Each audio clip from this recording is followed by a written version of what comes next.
Bapak-bapak, ibu-ibu, adik-adik semuanya yang Allah sayangi dan mencintai, dan Allah anugerahkan selalu keberkahan. Bismillahirrahmanirrahim. Assalamualaikum warahmatullahi wabarakatuh. Hararamang, Bapak Ibu, ada segar insyaallah. Alhamdulillah rabbil alamin. Nahmaduhu hamdan na'imin wa nashkuruhu syukra syakirin wa nusabbihuhu bukrata wa asila tasbihal musabbihin wa nadhkuruhu dzikran katsira kullama dzakarahu dzakirun wa ghafala an dzikrihil ghafilun. Ashhadu an la ilaha illallah al-malikul haqqul mubin wa ashhadu anna Muhammadan abduhu wa rasuluhu as-sadiqul wa'dil amin. Allahumma salli ala sayyidina Muhammadin wa ala ali sayyidina Muhammad fil alamin innaka Hamidum Majid.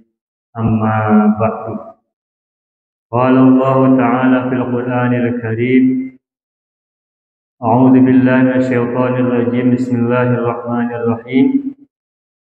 Sasrifu an ayati alladhina yatakabbaruna fil ardi bighairil haqq wa yaraw kulla ayatin la yu'minu biha wa yaraw sabilar rusydi la yattakhidhuhu sabila wa yaraw sabilal ghayyi yattakhidhuhu sabila dzalika bi annahum kadzdzabu bi ayatina wa kanu anha ghafilin. Shadaqallahul azim.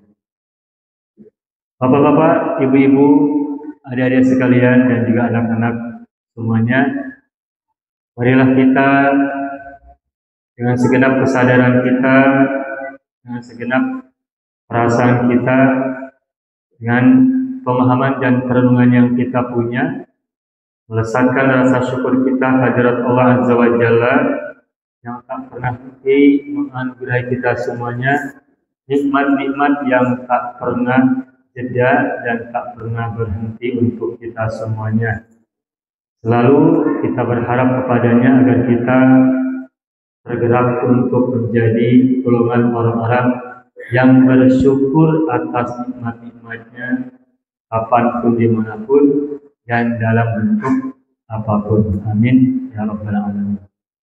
Salawat dan salam kita aturkan semoga Allah selalu curahkan untuk junjungan alam kekasih agungnya yakni Rasulullah Mustafa Muhammad sallallahu alaihi wasallam, juga untuk keluarganya yang suci dan para sahabat yang setia, dan kita yang ada di sini khususnya juga orang tua kita, pasangan kita, anak keturunan kita, saudara-saudara kita semua, para guru kita, para pengajar kita sejak kita lahir hingga hari ini dan hingga hari akan datang, juga orang-orang yang mencintai kita, yang menyayangi kita dan berbuat baik kepada kita, apapun jenis kebaikannya yang pernah kita rasakan, baik yang kita sadari maupun yang tidak kita sadari.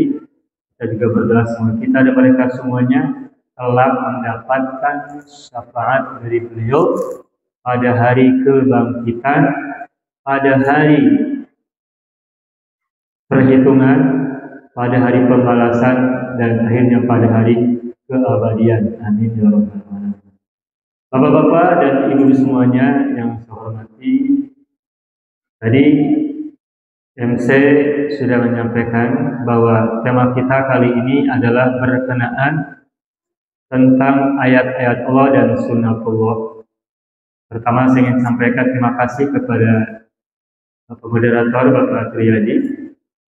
Terima kasih juga pada Bapak Ketua DKM, Koko, dan semua, masuk juga panitia yang menghubungi saya beberapa hari yang lalu, Pak Iwan, dan semua yang hadir di sini semuanya, saya terima kasih. Mengenai perbedaan antara ayat-ayat Allah dan sunnah-sunnah Allah. Dua istilah ini sering kita dengar, dan juga sering kita ucapkan barangkali. Baik dalam obrolan-obrolan ringan maupun dalam pembicaraan-pembicaraan serius. Ayat-ayat Allah dan sunnatullah. Kalau kita mungkin dulu belajar di kampus, kita juga sering mendengar ungkapan atau diksi baik ayatullah maupun sunnatullah. Mungkin juga kita pernah mendapatkan pemahaman tentang sunnatullah. Sunnatullah itu ada yang menyebutnya sebagai identik dengan hukum alam. Kemudian ayat Allah yang kita pahami selalunya atau biasanya dipahami sebagai firman-firman Tuhan. Maka ketika disebut sebagai ayat Allah, seringkali kita mempersepsinya, memahaminya sebagai firman-firman Allah atau kalam Allah, atau firman Tuhan, atau ucapan-ucapan sabda-sabda atau firman-firman Allah yang diturunkan kepada para rasulnya. Sedangkan sunnatullah, secara umum kita pernah dengar bahwa sunnatullah itu maksudnya adalah hukum alam. Mungkin semua ini sudah lazim kita pahami dan sudah menyerap dalam pikiran kita hingga ke alam bawah sadar kita, sehingga begitu kita dengar kata ayat disebut dan kita mendengarnya, maka pikiran kita langsung ingat kepada mushaf Al-Quran yang di dalamnya ada beberapa surat, 114 surat yang dalam mushaf ditulis dimulai dari Al-Fatihah hingga surat An-Nas. Itu yang kita bayangkan. Kemudian ketika kita mendengar kata sunnatullah, juga mungkin sebagian dari kita mempersepsinya, bahkan mungkin meyakininya sebagai identik dengan hukum alam. Nah, karena kita sedang membahas tentang Al-Quran, maka beberapa ayat mungkin kita akan coba tunjukkan tentang dua istilah ini yang barangkali bisa menjadi petunjuk untuk kita semuanya. Sebenarnya apa sih yang dimaksud dengan ayat-ayat Allah dan juga apa yang dimaksud dengan sunnatullah. Semoga ini bisa menjadi pemahaman kita tentang keduanya secara lebih baik atau mungkin menyempurnakan atau juga menambahkan. Tadi Ustaz Koko menuntut kita membacakan ayat yang sangat enak kita dengar ya. Suaranya sangat indah dan menggetarkan. Dan tadi pun saya kutip pada saat pembukaan pembicaraan ini, ayat yang tadi kita baca bersama-sama. Itu ada sebuah ayat yang bercerita tentang tema kita kali ini, tentang ayat Allah. Allah menyampaikan dalam Al-Quran, wa yarau kulla ayatin la yu'minu biha wa yarau kulla ayatin la yu'minu biha, yang artinya jika mereka melihat setiap ayat,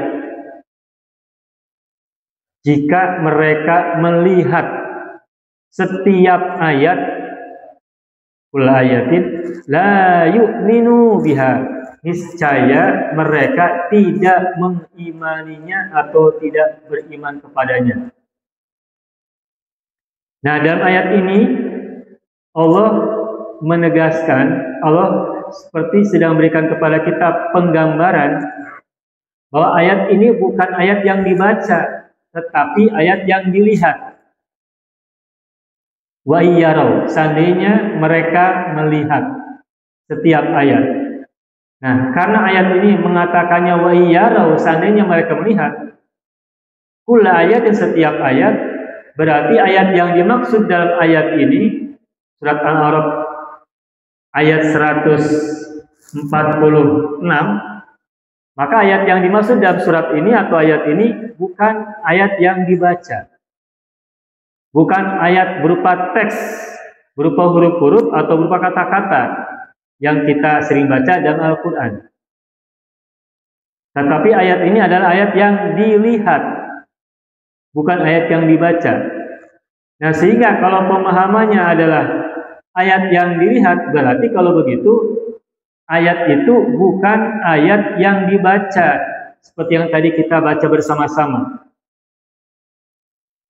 Di satu sisi kita tahu bahwa ayat-ayat Allah itu tersimpan di antara dalam mushaf yang kita sering baca ini. Dan bahwa ayat-ayat yang dibaca itu juga banyak, itu pun di Al-Quran ditegaskan. Misalnya ayat yang kita sudah sama-sama sering hafal, misalnya innamal mu'minuna alladzina idza dzukirallahu wajilat qulubuhum, terus wa idza tuliyat alaihim ayatuhu zadatuhum imanan wa ala rabbihim yatawakkalun. Nah, di situ kalimatnya pada hakikatnya, pada sesungguhnya atau pada dasarnya orang-orang mukmin adalah orang-orang yang apabila nama Allah atau Allah disebutkan, wajilat qulubuhum, hati mereka tergetar atau takut. Kemudian wa idza tuliyat alaihim ayatu, dan jika dibacakan atas mereka ayat-ayatnya, zadatuhum imanan, niscaya mereka akan bertambah keimanan dan mereka bertawakal kepada Tuhan mereka. Wa ala rabbihim yatawakkalun. Nah, dari ayat ini kita paham bahwa di sini Allah bercerita tentang ayat-ayat yang dibaca, bukan ayat-ayat yang dilihat. Nah, jadi kalau begitu Allah sendiri menegaskan di Al-Quran, ayat itu setidaknya ada dua, yakni ada ayat-ayat yang dibaca dan ada ayat-ayat yang dilihat. Ayat-ayat yang dibaca seperti apa? Tentu saja kita sudah sama-sama paham, yakni ayat-ayat Al-Quran yang turun kepada Nabi kita Rasulullah dan ayat-ayat yang turun kepada para Nabi seluruh Rasulullah. Nah, karena kita tidak mempelajari ayat-ayat Allah yang diturunkan pada para Nabi terdahulu, karena kita tidak punya akses dan juga tidak megangnya, maka yang kita pahami tentang ayat-ayat Al-Quran yang dibaca itu adalah ayat-ayat Al-Quran yang turun kepada Rasulullah. Yang kita selalu baca ketika sholat, kita selalu baca. Ketika setelah sholat, sebagian kita juga mentradisikan baca meskipun beberapa ayat.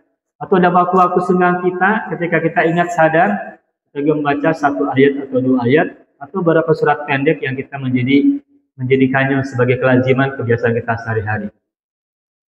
Nah, karena ayat itu setidaknya ada dua, yang dibaca dan dilihat, maka oleh para ulama, terutama di dunia akademik, para cendekiawan, para intelektual, merumuskan ayat itu menjadi dua macam. Yakni ada yang disebut dengan ayat-ayat qauliyah dan juga ada yang disebut dengan ayat-ayat kauniyah. Qauliyah, ayat qauliyah dari katanya yakni qaulun, artinya ucapan. Maksudnya adalah ayat yang berupa firman-firman yang pada hari ini kita melihatnya ayat-ayat yang sudah tercantum dalam mushaf Al-Quran. Firman-firman Allah yang berupa ucapan Allah, firman Allah yang hari ini kita sudah mendapatkannya berupa tercantum dalam mushaf. Itu ayat-ayat yang qauliyah.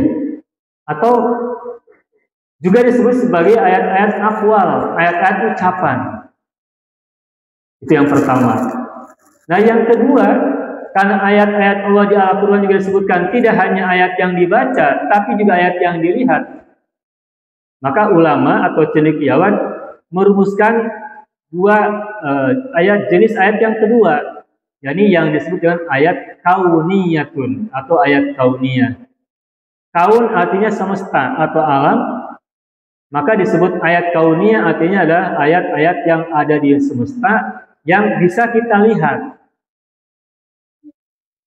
Atau juga diungkapkan dengan ayat-ayat aqwan. Kalau kauniyah itu kan bentuk mufrad, tunggal. Ayat kauniyah berarti ayatnya satu alam, ayat kauniyah satu semesta. Tapi kalau aqwan berarti semesta-semesta banyak. Kalau bahasa Inggrisnya kan semesta itu disebut dengan universe. Uni satu, plus ayat. Uni bermakna satu, plus itu kan ayat. Kemudian jadi universe, dia terjemahkan menjadi semesta. Kalau kita preteli satu persatu, uni artinya satu, plus artinya ayat, maka universe itu, semesta itu sesungguhnya adalah satu ayat. Kalau ayatnya banyak, kalau semestanya banyak, maka bukan lagi universe, tapi multiverse. Alam-alam semestanya banyak. Dan semesta jagat yang ada di sekitar kita ini hanya satu alam saja, dan itu berarti satu ayat saja. Sedangkan di luar jangkauan kita yang tak terbayang oleh kita, yang tidak pernah terpikir oleh kita, di sana jauh sekali ada banyak universe yang lain, mungkin jutaan, mungkin juga miliaran. Makanya di kalangan akademik juga sudah mulai dimunculkan istilah multiverse, jadi banyak semesta. Yang banyak semesta itu bermakna banyak ayat. Nah, tentu saja kita sebagai manusia yang memahami apa yang kita bisa lihat saja, maka kita mungkin tidak sampai untuk berbicara tentang multiverse di luar sana yang sangat jauh dari jangkauan kita. Itu biarkan para ilmuwan yang mengkaji mereka semua.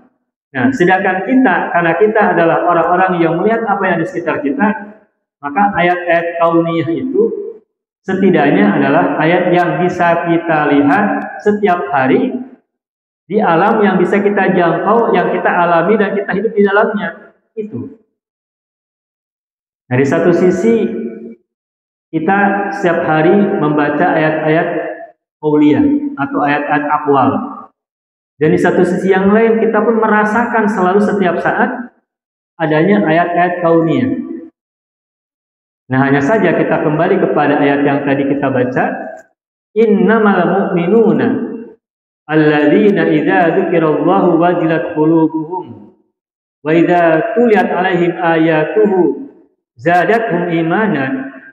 Di situ Allah menyatakan bahwa pada dasarnya orang-orang mukmin itu adalah orang-orang yang apabila Allah disebutkan ke telinga mereka, hati mereka tergetar dan takut, dan jika ayat-ayatnya dibacakan, iman mereka bertambah. Nah, sekarang kita coba analisis, kita coba introspeksi, kita coba masuk dalam kesadaran kita. Tadi kita baca Al-Quran beberapa ayat bersama-sama. Dan setiap hari pun kita baca Al-Quran berulang-ulang setiap sholat, meskipun suratnya sama, berulang-ulang. Nah, sekarang kita marilah bertanya pada diri sendiri, apakah ayat-ayat yang tadi kita baca itu selalu memberikan kepada kita tambahan keimanan, ataukah lempeng-lempeng saja, Ibu? Selama ini kita baca Al-Quran, baik ketika sholat, baca Fatihah dan surat-surat, ataupun pada momentum-momentum khusus seperti sekarang dan sebagainya, apakah ketika kita membaca mushaf Al-Quran, ayat per ayat, surat per surat, itu apakah menambah keimanan kita ketika dibacakan? Itu pertanyaan itu dijawabnya oleh kita masing-masing kan ya? Apakah setiap kali dibacakan surat atau ayat berupa mushaf yang dalam mushaf itu, hati kita langsung merasa bertambah iman kita kepada Allah, ataukah karena sudah biasa dibacakan, jadi tomboran yang nambah keimanan, bahkan tergetar pun tidak? Ingatkah Allah juga? Mungkin tidak, lempeng saja. Nah, tetapi kemudian ketika kita misalnya di depan kita melihat seseorang yang kita lihat dia menampakkan sesuatu yang buat kita terpesona, kagum, bahkan tergetar hati kita, bahkan menangis. Dan ketika itu kita berkata, ini adalah keajaiban Allah. Ini adalah kekuasaan Allah. Ini adalah kuasaan Allah di tengah-tengah kita. Ketika itu kita boleh jadi tergetar. Maka kalau begitu, ayat yang mana yang lebih membuat kita tergetar? Ayat yang dibaca atau ayat yang dilihat? Sementara kita dengar cerita kisah pada masa lalu, pada masa Rasulullah ketika awal-awal menyebarkan Islam, Rasulullah ketika sedang menyebarkan Islam secara sirron, secara tersembunyi-sembunyi di tahun-tahun pertama beliau menyebarkan risalah, beliau sedang baca Al-Quran, kalau tidak salah di sebuah rumah namanya rumah Zaid bin Arqam ya kalau tidak salah. Kemudian ada seorang sahabat yang ketika itu belum masuk Islam, dia sedang mencari adiknya Dan ternyata kata informasi adiknya itu sedang berada di rumah, bukan Zaid bin Arqam ya, Arqam bin Arqam, maaf ya. Itu adiknya sahabat ini sedang berada di rumah Arqam bin Arqam mendengarkan membaca Al-Quran. Siapa yang sedang baca Al-Qurannya? Rasulullah. Nah, sahabat ini datang mengendap-endap di rumah itu, kemudian dia mendengar Rasulullah Muhammad sedang membaca Al-Quran, ayat yang berbunyi, Oha ma anzalna alaikal Qur'ana litashqa. Nah, sahabat ini ketika mendengar ayat ini tergetar hatinya dan merasa tersentuh, sehingga kemudian dia menjadi masuk Islam. Kita tahu siapa beliau? Umar bin Khattab. Dan itu salah satu cerita yang kita dengar bahwa di antara atau kisah masuk Islamnya Umar bin Khattab itu adalah ketika itu dia sedang mencari adiknya kemana-mana, takut adiknya itu terbawa oleh Muhammad, oleh Rasulullah. Ternyata benar, adiknya itu sedang berada di rumah di mana Rasulullah sedang mengajarkan wahyu kepada mereka. Dan Umar bin Khattab mengendap-endap. Ternyata ketika datang di sebuah rumah itu terdengar oleh telinganya ayat Al-Quran sedang dibacakan. Dan ayat itu ketika dia dengar membuatnya tergetar dan akhirnya kemudian masuk Islam. Nah, tapi kalau untuk kita sekarang, apakah ketika kita mendengar ayat Al-Quran dibacakan langsung buat kita tergetar? Yang bisa menjawab adalah kita masing-masing. Apalagi kalau suaranya suara kita sendiri begitu ya, suaranya tidak enak kita dengar oleh sendiri, maka biasanya itu lempeng-lempeng saja gitu. Jadi begitu, ya mohon maaf tadi kita dengan suaranya Ustaz Koko, wah sangat indah, hati itu terasa nyaman, rasa tergetar. Jadi seolah kita juga seperti suaranya. Seolah kita tuh tiba-tiba menjadi suara kita tuh seindah suara beliau begitu. Kalau suara beliau sudah berhenti, kita bicara ngaji sendiri, kene-kene suaranya kita kembali ke suara kita sendiri gitu ya. Nah seperti itu. Nah jadi ayat-ayat Allah yang buat kita tergetar dan kemudian kita bertambah iman itu ayat yang mana untuk kita? Apakah ayat yang dibaca ataukah ayat yang dilihat? Di depan kita misalnya ada lagi orang yang mohon maaf tubuhnya tidak sempurna, kemudian dia menampakkan suatu perbuatan yang luar biasa yang tidak sanggup dilakukan oleh orang-orang normal, tetapi dia sanggup melakukannya, itu hati kita langsung tergetar dan terenyuh. Bahkan kita mengucapkan di hati, subhanallah, ini kekuasaan Allah yang sangat luar biasa. Itu lebih menggetarkan hati kita kadang-kadang daripada yang kita baca. Tetapi di sisi yang lain, ada orang yang hanya mendengar bacaan saja tergetar hatinya. Ada orang yang lebih tergetar oleh ayat yang dibacakan, tetapi juga ada orang yang lebih tergetar oleh ayat yang disaksikan. Dan apakah itu sebuah kelemahan bagi kita semuanya? Nah, menurut saya itu tentu saja tergantung kondisi masing-masing. Kenapa Umar bin Khattab merasa tergetar hatinya ketika mendengar ayat Al-Quran dibacakan di sisinya?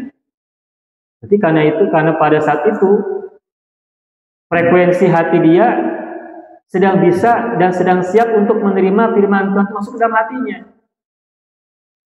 Tetapi orang-orang yang meskipun sering dibacakan Al-Quran kepada dirinya, tapi hatinya tidak membuka diri, tidak tersentuh, ya lempeng-lempeng saja. Dan mungkin kebanyakan orang-orang seperti itu. Karena sudah biasa, maka tidak tergetar. Sama dengan orang-orang penggali kubur.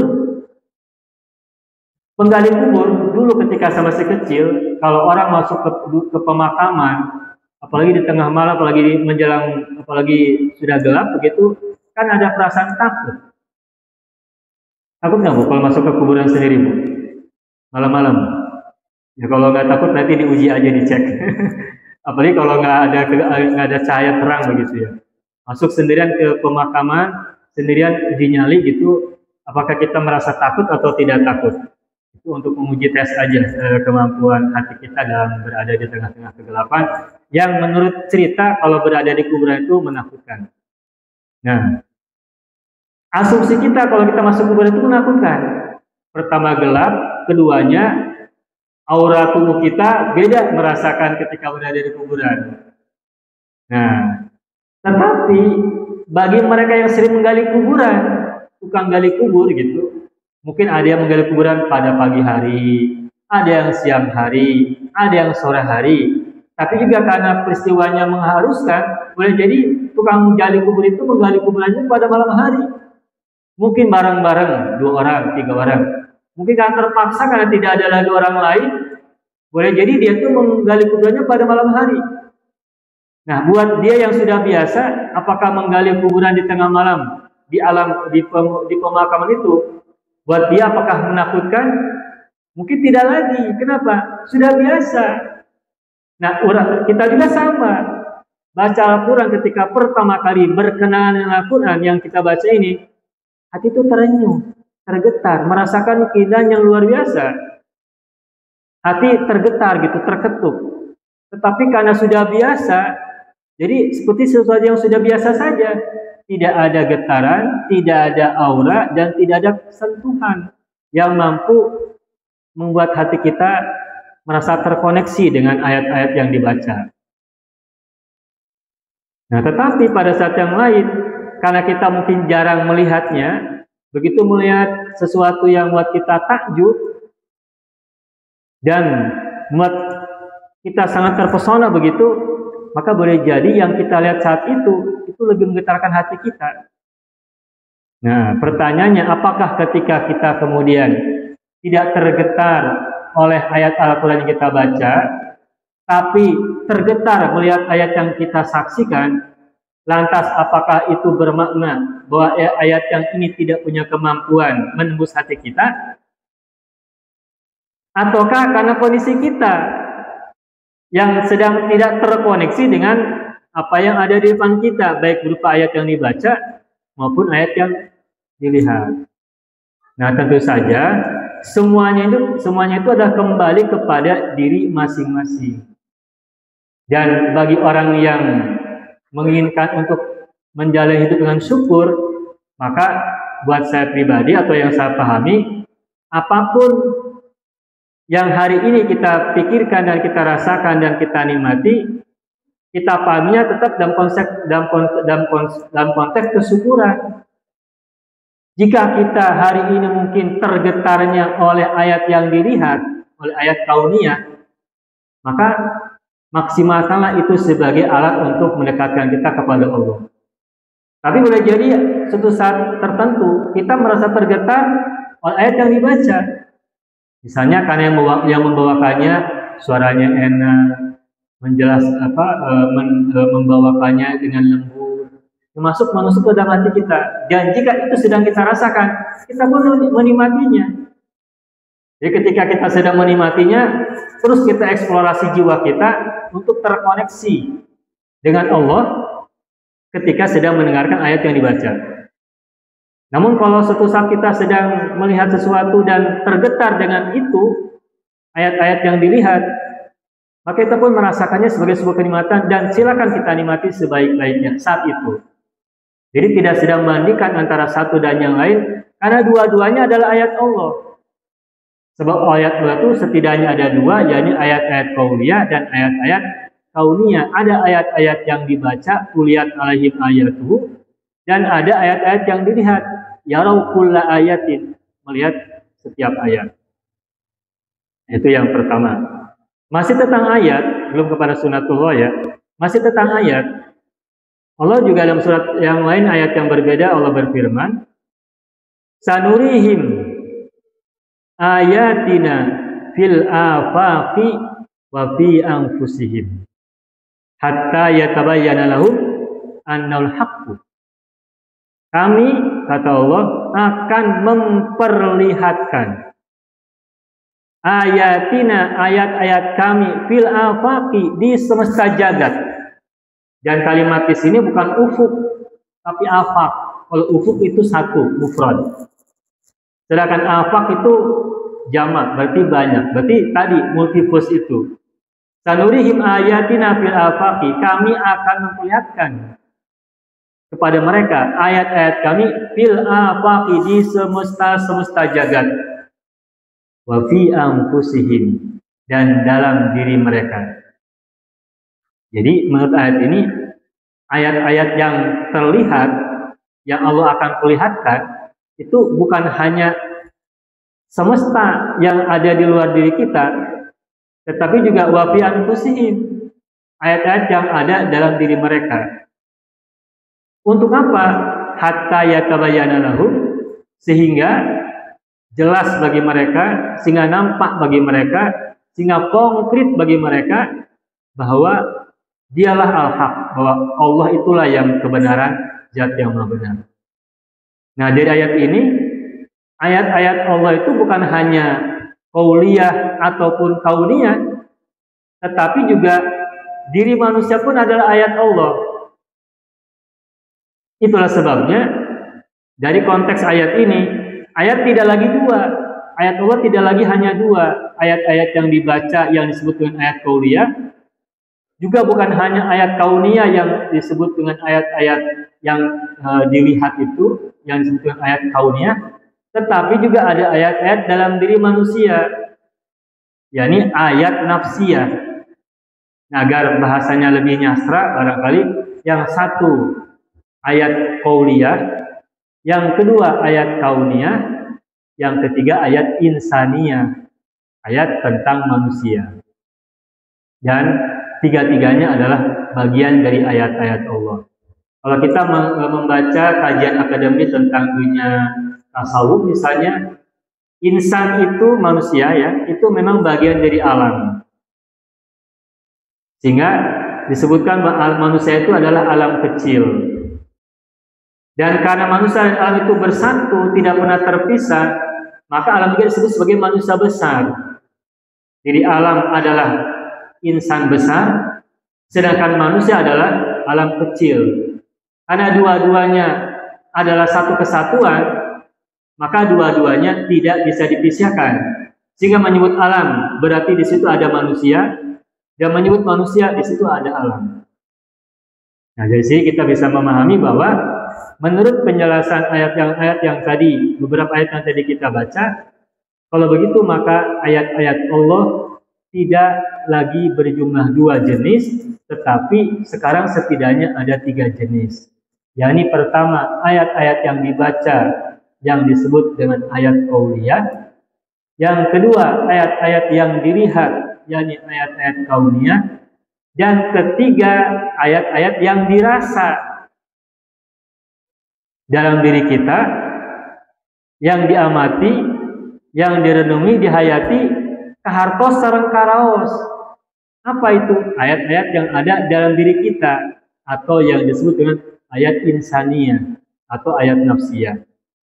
Dan tiga-tiganya berfungsi untuk menyentuhkan seseorang hati mereka untuk merasa terkoneksi dengan Allah, dekat dengannya.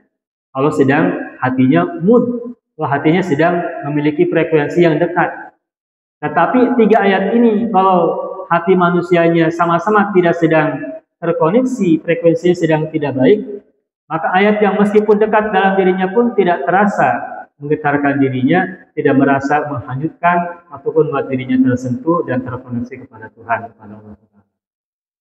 Itu pembahasan tentang ayat. Dan sekadar penutup untuk tentang ayat, dari segi bahasa secara etimologis, ayat sendiri artinya adalah tanda. Ayat itu tanda. Maka ketika kita misalnya berada di kebun bambu misalnya, kemudian kita melihat di samping atau di bawah rumpun bambu misalnya ada bekas kayu-kayu yang hitam karena sudah dibakar, berarti di kebun itu ada sebuah tanda. Ketika di situ ada kayu-kayu yang sudah hitam menjadi arang dan di situ terlihat ada tanda-tanda hitam, maka itu tanda apa? Berarti situ ada tanda orang yang telah melakukan pembakaran atau kegiatan membakar kayu-kayu yang ada di sekitar rumpun bambu. Berarti kayu yang hitam, arang yang hitam itu adalah sebuah ayat, sebuah tanda di mana di situ ada tanda adanya orang yang pernah datang ke situ melakukan pembakaran.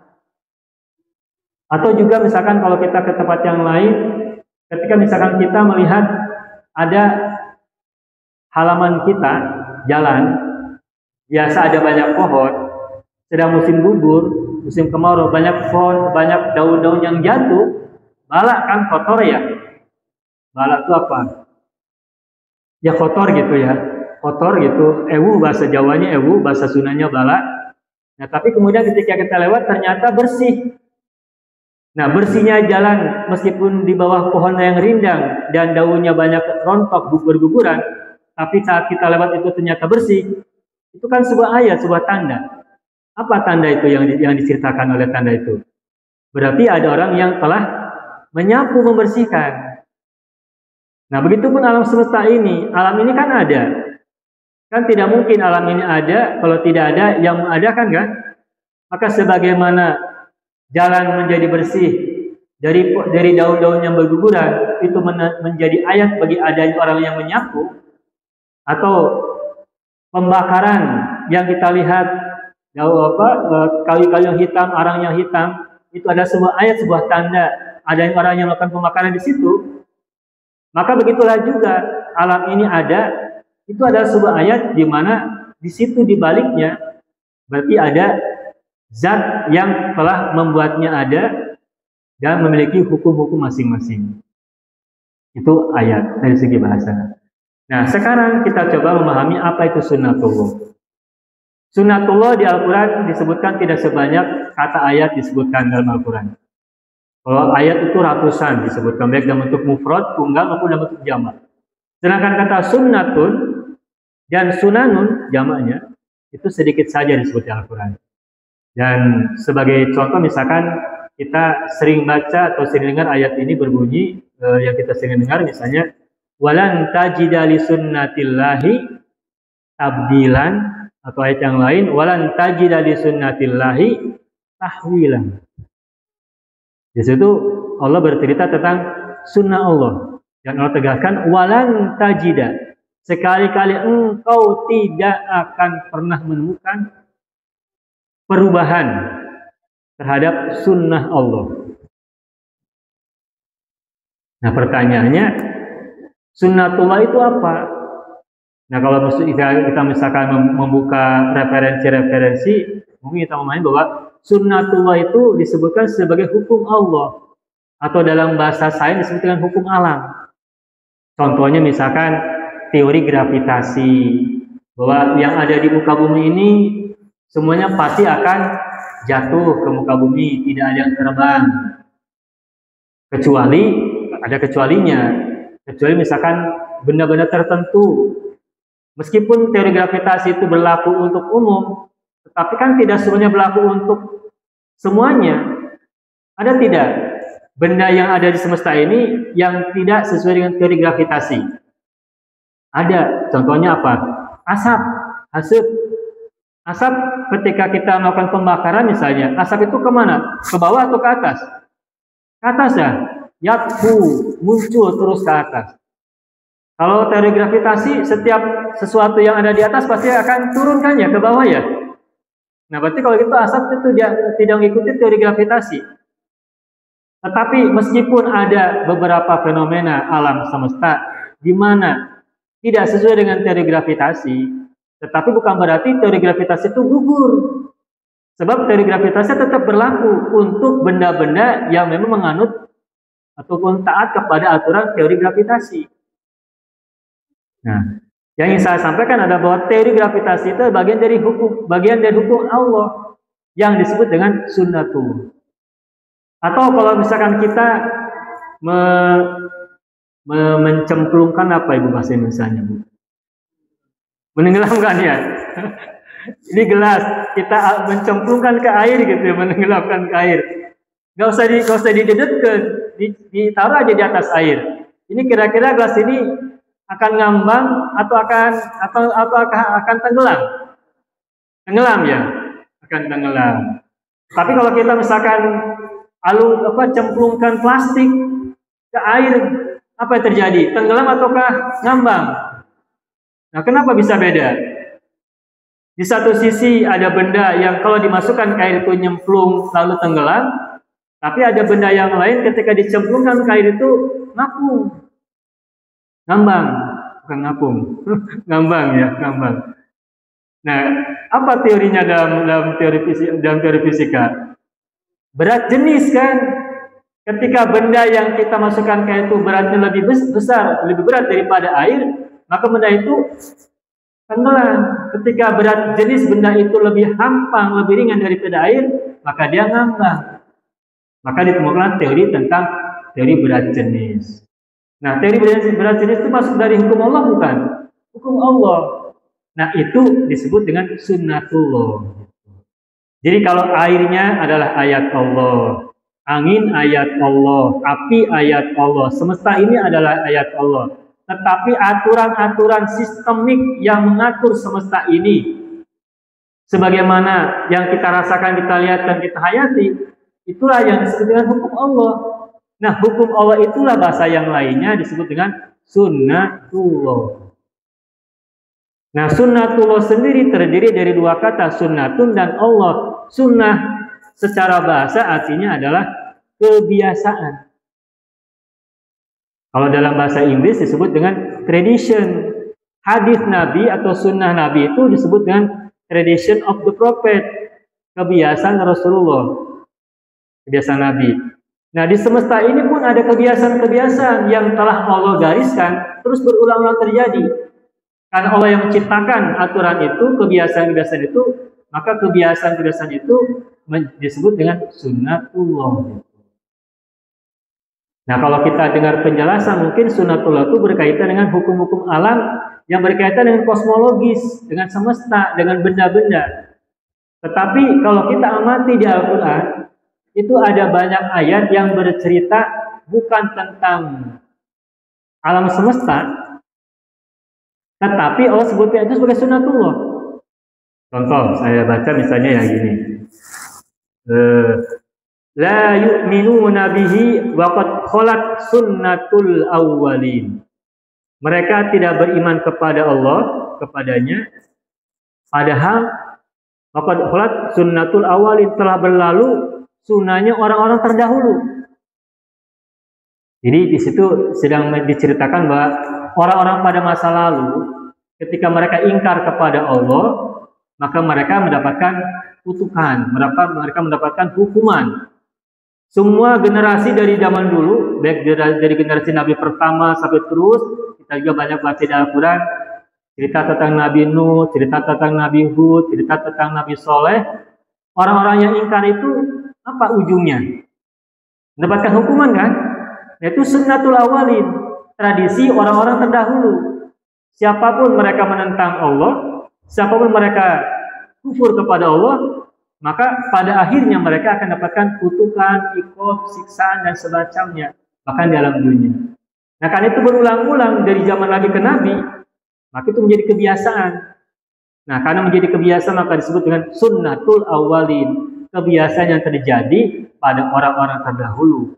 Dan kebiasaan itu siapa yang menetapkan? Allah sendiri. Nah, jadi kalau begitu, yang dimaksud sunnatullah itu bukan hanya hukum-hukum alam antara benda dan benda atau tentang benda-benda, tetapi juga tentang perilaku, perbuatan. Itu pun termasuk dalam sunnatullah juga. Ayat yang berbunyi, la in syakartum lazidannakum wa la in kafartum inna adzabi lasyadid. Di situ ada sunnatullahnya tidak? Coba kita lihat, kita pahami. Jika kalian bersyukur kepada Allah, niscaya aku tambahkan nikmatnya. Dan jika kalian kufur kepada Allah, sesungguhnya iqabku, sesungguhnya azabku sangat pedih, sangat keras. Itu kan ketetapan Allah. Nah, dari zaman dulu sampai nanti akhir zaman, ini akan berlaku tidak? Terus berlaku. Kan ini ada tradisi Allah, ketetapan Allah atau kebiasaan Allah yang sudah ditetapkan untuk umat manusia dan kehidupan. Maka kapanpun, dimanapun, dan generasi siapapun, siapa yang bersyukur, nikmatnya ditambahkan, siapa yang kufur, maka dapat siksa yang pedih gitu. Nah, ini juga bagian dari sunnatullah. Oleh karena itu, maka pemahaman kita tentang sunnatullah itu bukan hanya berkaitan dengan benda-benda, yang tadi kita sebut misalkan sebagai contoh teori gravitasi, teori berat jenis, dan mungkin teori-teori yang lain. Tetapi sunnatullah itu berkaitan juga dengan sesuatu yang sudah terbiasa terjadi di semesta sebagai ketetapan Allah, berkaitan juga tentang perilaku manusia, hati manusia, pikiran manusia, termasuk cara berpikir. Kenapa kita dilarang untuk suudzon? Karena dalam suudzon itu ada sunnatullah. Apa sunnatullah yang tersimpan dalam suudzon yang biasa dilakukan oleh orang? Di antaranya kalau orang suka suudzon, yang jelas pertama pikirannya akan mumet. Karena pikirannya itu situasi oleh yang negatif-negatif.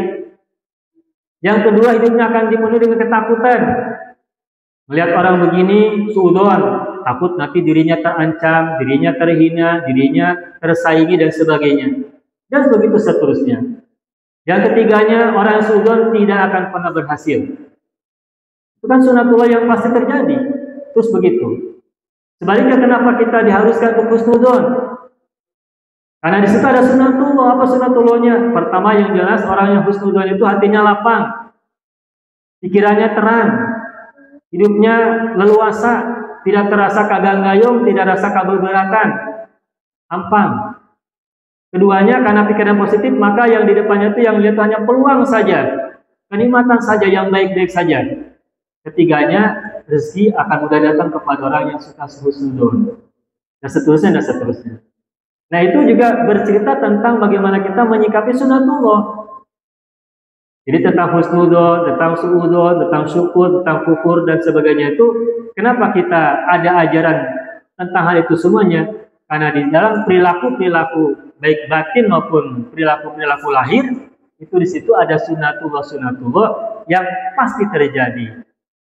Yang secara mudahnya kita ingat-ingat ayat yang tadi sudah kita sama-sama hafal, la in syakartum lazidannakum wa la in kafartum inna adzabi lasyadid. Contoh yang lain sebagai terakhir dari sunnatullah, Allah berfirman misalnya, wa may yuti'illaha wa may yuti'ir rasula faqad ata Allah. Barang siapa taat kepada Rasul, maka sungguh ia telah taat kepada Allah. Jadi itu kan sebab akibat.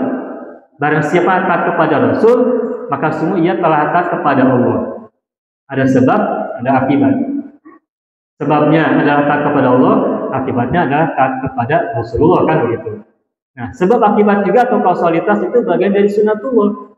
Kausalitas itu. Sehingga apapun ketika kita melihat suatu fenomena yang kita lihat, saksikan sendiri, atau bahkan yang kita rasakan sendiri, selain itu adalah sebuah ayat Allah, tetapi di sisi yang lain di situ juga ada sunnatullah. Jadi kalau misalkan kita lihat perbedaan antara apa bedanya antara ayat dan sunnah Allah, sebagai gambaran barangkali misalnya kita ambil contoh, api itu adalah ayat Allah, angin itu adalah ayat Allah.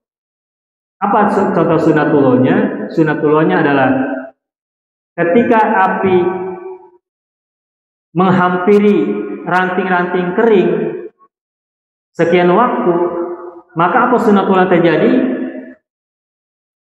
Terjadi kebakaran pada ranting-ranting itu kan? Apinya adalah tanda ayat, sedangkan kebakarannya adalah sunnatullah. Kita bermain api, apa yang terjadi pada kita? Kepanasan kan? Nah, kepanasan itu apa? Sunnatullah. Tetapi apinya adalah ayat Allah. Air itu adalah ayat Allah. Nah, kalau tangan kita masukkan ke air, kita merasa dingin, nah berarti merasa dingin itu adalah sunnatullah. Jadi begitu barangkali kesimpulannya.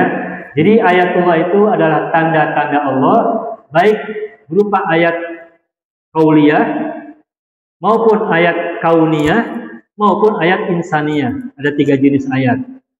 Sedangkan sunnatullah itu artinya adalah kebiasaan-kebiasaan, atau ketetapan-ketetapan, atau ketentuan-ketentuan yang sudah Allah gariskan tetapkan di semesta ini, baik semesta yang terlihat maupun yang tidak terlihat, baik yang di luar diri kita maupun yang ada dalam diri kita, baik yang berupa benda-benda yang keluar dari benda-benda maupun dari perilaku, baik perilaku pikiran, perilaku lisan maupun perilaku tindakan perbuatan manusia. Nah, itu saja barangkali Bapak-bapak dan Ibu-ibu semuanya sekilas bahasan tentang perbedaan antara ayat Allah dan sunnatullah. Mungkin bahasan ini pernah disinyalir ataupun diungkit beberapa waktu yang lalu. Namun pada bahasan kali ini, semoga ini sebagai tambahan saja atau sebagai penyempurna bahasan yang mungkin pernah kita ungkap beberapa waktu yang lalu tentang perbedaan antara ayat Allah dan sunnatullah. Mudah-mudahan setiap ayat yang kita lihat dan setiap sunnatullah yang kita rasakan dan kita pahami semakin memberikan kepada kita kesempatan untuk semakin merasa diri dekat kepada Allah SWT, agar Allah pun dekat dari kita semuanya. Karena Allah selamanya dekat dari kita, tapi dekat atau jauhnya Tuhan dari kita bagaimana kita kepadanya. Kita dekat kepadanya, dia akan dekat kepada kita jauh darinya, maka dia pun akan jauh dari kita. Sebagaimana lagunya Bimbo ya Bu ya. Aku dekat, engkau dekat. Apa begitu? Aku dekat, engkau dekat gitu ya. Lagu Bimbo ya gitu. Itu saja sebagai apa yang bisa saya sampaikan. Terima kasih Bapak Ibu semuanya atas segala perhatian, kebersamaan dan interaksinya. Dan juga mohon maaf atas segala kekurangan, kehilapan, dan kekeliruan atau juga mungkin kelupaan. Nah, tapi Allahumma sholli ala sayyidina Muhammad wa ala ali sayyidina Muhammad. Assalamualaikum warahmatullahi wabarakatuh.